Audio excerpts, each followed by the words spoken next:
दुनिया में तीन तरह के लोग होते हैं, जिनमें से एक बहुत अच्छे, दूसरा बहुत खराब, तीसरा बहुत टेढ़े। उन्हीं में से तीसरे नंबर की एक व्यक्ति हमारे झारखंड के पुलिस अधिकारी में से आती है। नाम है मीरा सिंह। हैं तो एक महिला पुलिस अधिकारी, लेकिन इनके बड़े बड़े कारनामे अक्सर चर्चा में रहती है। एटीट्यूड तो इसके अंदर ऐसे भर भर कर पड़ा है जैसे दुनिया में इससे बड़ा कोई अधिकारी है ही नहीं। साथ ही प्रेम की भाषा इनकी डिक्शनरी से गायब है। हमेशा डरावनी कड़वी बोली ही इनकी मुंह से निकलती है। दुष्कर्म जैसे घिनौने मामले को भी रफा दफा करने के लिए मात्र 15,000 की रिश्वत लेकर भी चर्चा में रही थी और एसीबी के द्वारा रंगे हाथ पकड़ी गई थी और जेल की हवा भी खा चुकी थी।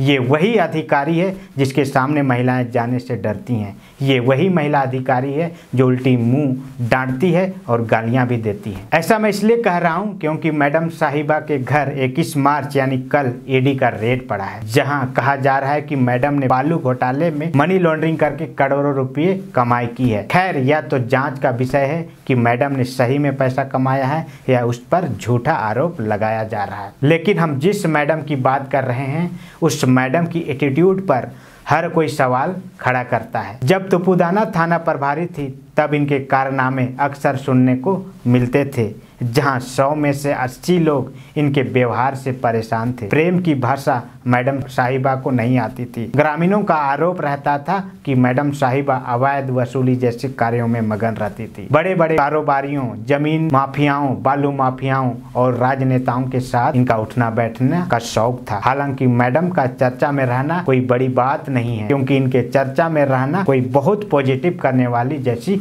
बात नहीं है। अक्सर आम जनता का मैडम के साथ मुठभेड़ होता रहता था, जहां जनता को ही ऐसे डांट फटकार लगाई जाती थी मानो जनता ही आरोपी हो, और इनके कारनामे से लोग डर जाते थे और उन्हें लगता था कि ये कहां आ गए हैं। हालांकि महिला होने के नाते मैं भी इसका सम्मान करता हूं, लेकिन उस सम्मान का क्या जब कोई दुखी, पीड़ित, गरीब परिवार न्याय के लिए इसके थाने में जाता होगा, और जब थाने द्वारा न्याय ना देकर इनके साथ दुर्व्यवहार करके थाने से बाहर उस व्यक्ति को कराया जाता होगा।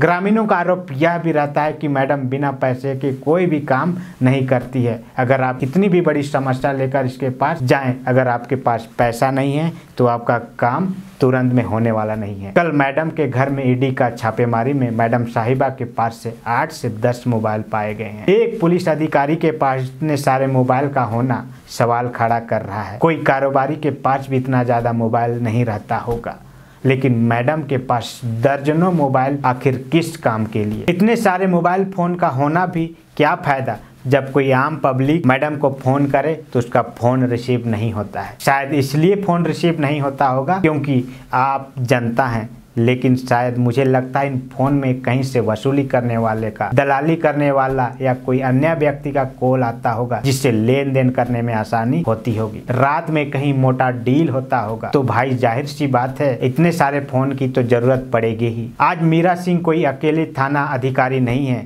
जिससे आम पब्लिक परेशान है। ऐसे सैकड़ों अधिकारी मिलेंगे जो थाना जैसे पवित्र स्थान को गंदा करके रखे हैं। पिछले 10-12 सालों में लगातार थाना और आम पब्लिक के बीच दूरियां बढ़ रही हैं, और इसके बढ़ने के कारण भी बहुत सारे हैं, क्योंकि ग्रामीणों का सबसे पहले रक्षक के रूप में अगर कहें तो वह थाना ही होता है। लेकिन कहीं ना कहीं थाना की मनमानी, जनता के साथ मानवीय व्यवहार न करना और बहुत से ऐसे नेगेटिव कार्य हैं जिससे आम जनता का थाना से भरोसा उठ रहा है और बिल्कुल उठ चुका है। ऐसा मैं इसलिए भी कह रहा हूं क्योंकि बीते दिनों आप लोग देखे होंगे किस तरह से आम जनता और थाना में प्रतिस्पर्धा बढ़ी है। लोग थाने का घेराव करते हैं। थाना उसी की सुनती है जिसके पास पैसा होता है, थाना उसी की सुनती है जिसके पास पहुंच होती है। आप हम जैसे गरीब लोग अगर किसी समस्या को लेकर थाना जाएंगे तो हमें सबसे पहले घंटों परिसर में बैठना पड़ेगा, उनकी चापलूसी करनी पड़ेगी। उसमें भी अगर पब्लिक ज्यादा सवाल जवाब करने लगे तो उन्हें ही उल्टा आरोपी बना दिया जाएगा। जी हाँ, ये कोई नई बात नहीं है। अभी के समय में थाना से लोगों का भरोसा उठना का सबसे बड़ा कारण यही है। और लोग थाना को दुनिया का सबसे भ्रष्ट जगह भी मान बैठे हैं, और ये मानना भी